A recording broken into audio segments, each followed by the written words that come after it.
Only a small aisle in this courtroom separated the families of Jake Patterson and Jamie Kloss today, but it was a much bigger divide in their emotions.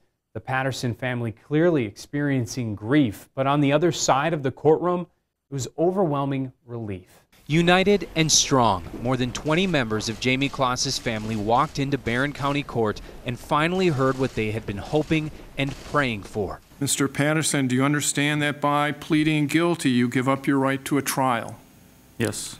And as Jake Patterson finally answered for the crimes of kidnapping Jamie and murdering her parents, the tears that were shed didn't belong to the Kloss family. How do you plead to that charge? They belonged to Patterson. Take your time. Take a deep breath. One deep breath. His attorney offering support as he nervously tapped the table and uttered his plea.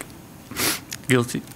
The admission ensures Jamie won't be forced to testify or re-victimized by any details of her time spent in captivity.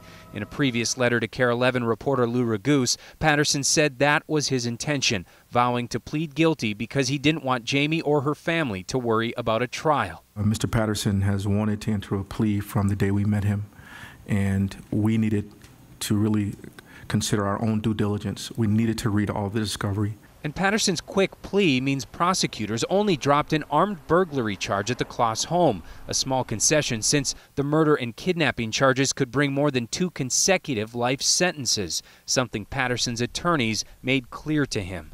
I don't think it matters what I think. No matter what it's, we represent him. The impact of that plea weighed heavily on Patterson's father, who quickly composed himself after breaking down in court. But neither he nor the Kloss family will be heard from until sentencing.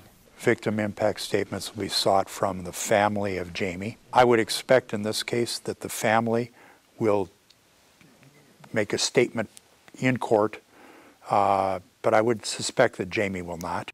There was one more surprising moment as all of this was wrapping up in the courtroom. Jake Patterson stood up and looked directly into the courtroom camera, which is positioned just on the other side of that window right there.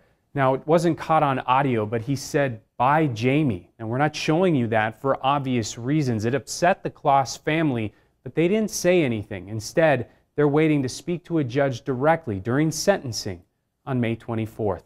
In Barron, Kent Erdahl, KARE 11 News.